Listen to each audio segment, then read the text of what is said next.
ये हिंदुस्तान है, यानी अखंड भारत। यहाँ पहले कभी कोई बादशाह नहीं हुआ, केवल राजा थे जो अपनी अपनी रियासतों पर राज करते थे। यानी पूरा हिंदुस्तान किसी एक राजा के अंदर नहीं था। पैगंबर के समय से लेकर अब तक सेंट्रल एशिया के 3 सुल्तानों ने हिंदुस्तान पर राज किया। पहले सुल्तान महमूद और उनके वंशज, जिन्होंने लंबे वक्त तक हिंदुस्तान के कई इलाकों पर हुकूमत की। हालांकि बादशाह महमूद ने हिंदुस्तान को फतेह भले किया हो, लेकिन वो खुरासान के तख्त पर ही बैठे रहे। दूसरे सुल्तान शहाबुद्दीन गौरी और उनके गुलाम, जिन्होंने कई बरस तक यहाँ पर शासन किया। तीसरा मेरा राज है। खुद को सुल्तान कहने वाला ये शख्स ये है जहीरुद्दीन मोहम्मद बाबर। सन 1526 में पानीपत की लड़ाई में इब्राहिम लोदी को शिकस्त देने के बाद बाबर ने खुद को हिंदुस्तान का बादशाह घोषित कर दिया और इसके बाद उसने ये लाइनें अपनी ऑटोबायोग्राफी बाबर नामा में लिखी। लेकिन यहाँ पर सवाल ये उठता है साहब कि बाबर ने जिस हिंदुस्तान का नक्शा खींचा है, जिसका बादशाह होने का दावा किया है, वो था कहाँ? उसकी सरहद कहां से कहां तक की थी? क्या जिस अखंड भारत की बात आज होती है, क्या वही बाबर के तसव्वुर का हिंदुस्तान था? जानेंगे आज की इस वीडियो में, बने रहिए हमारे साथ एंड तक। देखिए, आज का भारत या फिर हिंदुस्तान वो है जो ब्रिटिश इंडिया का हिस्सा था, जिससे अलग होकर पाकिस्तान और बांग्लादेश नाम के 2 अलग मुल्क बन गए।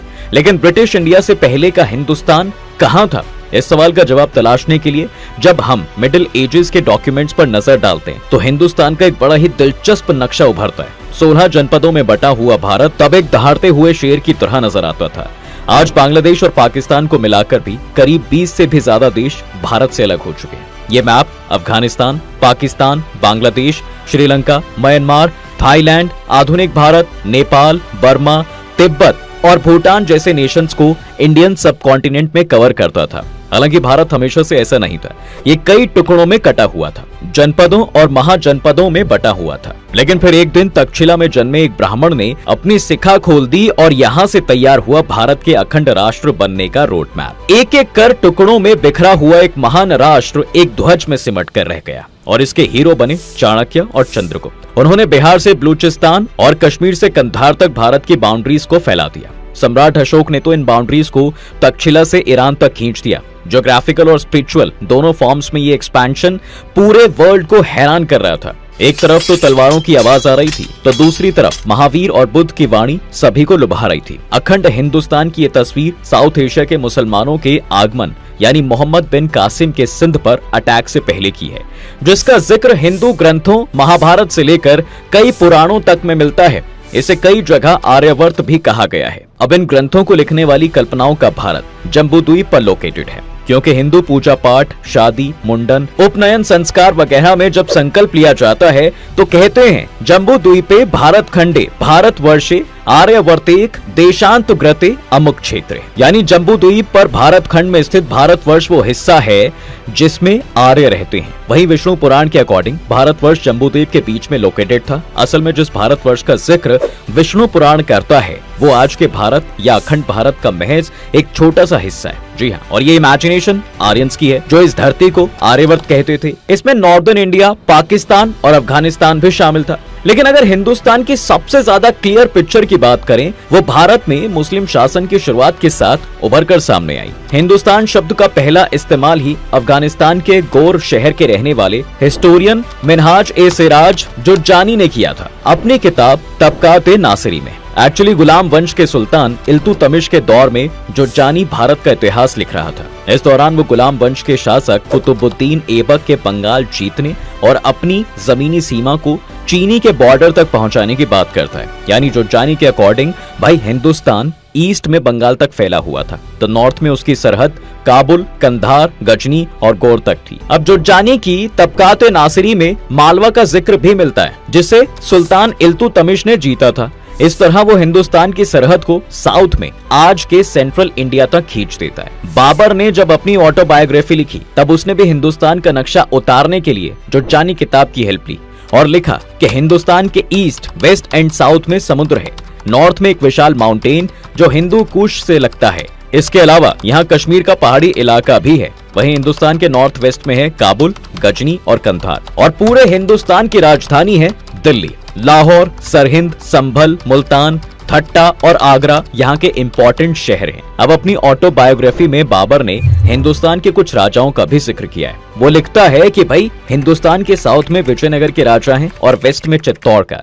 वहीं अमेरिकन राइटर मनन अहमद आसिफ अपनी किताब द लॉस ऑफ हिंदुस्तान और द इन्वेंशन ऑफ इंडिया में कहते हैं कि इंडियन कॉन्स्टिट्यूशन में जिस इंडिया दैट इज भारत की बात की गई है वो एक्चुअल में यूरोपियंस और ब्रिटिश एम्पायर की इन्वेंशन है। अब इस सब कॉन्टिनेंट में अंग्रेजों का राज आने से पहले हिंदुस्तान आबाद था। ये वो हिंदुस्तान था जो हिस्टोरियंस की अलग अलग युग में अलग अलग शेप में सामने आया। फॉर एग्जाम्पल, अकबर की बायोग्राफी आइन ए अकबरी लिखने वाले अबुल फजल ने हिंदुस्तान की जो ज्योग्राफिकल आउटलाइन खींची उसके लिए उन्होंने संस्कृत की एक बुक को एज अ सोर्स यूज किया था। हालांकि उन्होंने किताब का नाम नहीं बताया या शायद उन्हें खुद भी उसका नाम मालूम नहीं था।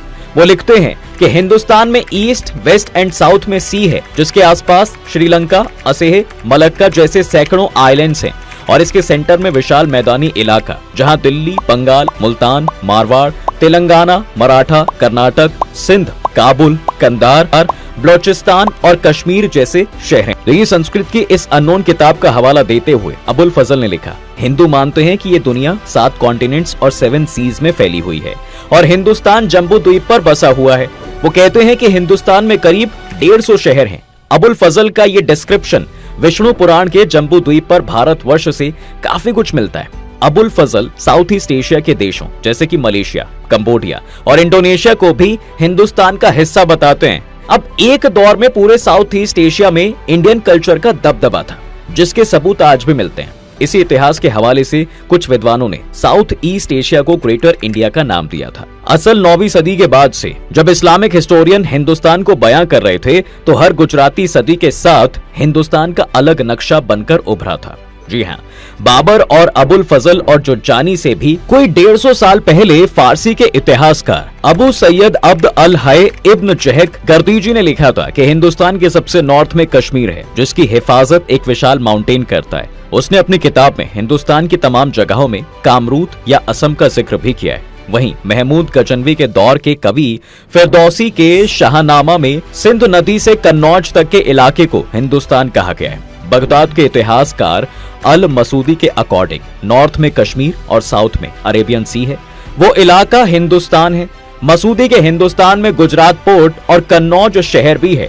इन मेडिवल फॉरेन हिस्टोरियंस के बाद जब इंडियन हिस्टोरियंस अपने वतन का नक्शा खींचने बैठते हैं तो भाई हिंदुस्तान की एक अलग और बेहद खूबसूरत तस्वीर बनती है। तो ये 14वीं सदी के शायर और लेखक अमीर खुसरो अपनी किताब नूह सिपहर में कहते हैं कि हिंदुस्तान जन्नत है, यहाँ का मौसम जन्नत से मिलता है। यही वजह है कि भाई जब आदम को जन्नत से निकाला गया तो वो हिंदुस्तान में आकर गिरे।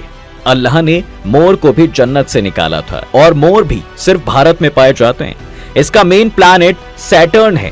अमीर खुसरो हिंदुस्तान में बोली जाने वाली तमाम जबानों के नाम से इस देश के नक्शे को मुकम्मल बनाते हैं। खुसरो कहते हैं कि भाई हिंदुस्तान के एंशिएंट टाइम से सिंधी, लाहौरी, कश्मीरी, गुजरी, गुजराती, धुर समुद्री यानी कन्नड़, तेलंगी यानी तेलुगु बोलियां बोली जाती हैं। हिंदुस्तान के साउथ में माबारी यानी तमिल, पूरब में अवधी, कौरी और बंगाली भाषाएं बोलने वाले रहते हैं। लेकिन ब्राह्मणों के लिए एक लैंग्वेज सबसे ज्यादा जरूरी थी जिसे एंशिएंट टाइम से ही लोग संस्कृत के नाम से जानते हैं। अब देखिए, शहरों, सूबों, पर्वतों, नदियों और लैंग्वेजेस के इस जिक्र से अंग्रेजों के पहले का जो हिंदुस्तान उभरता है उसका सबसे उत्तरी छोर काबुल और कंधार में है। साउथ में सरनदीप यानी श्रीलंका, पूर्व में कामरूत यानी असम और पश्चिम में बलोचिस्तान है।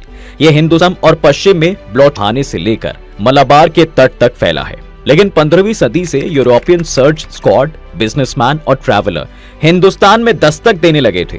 पहले पुर्तगाली आए, फिर डच, इसके बाद अंग्रेज और फ्रांसीसी।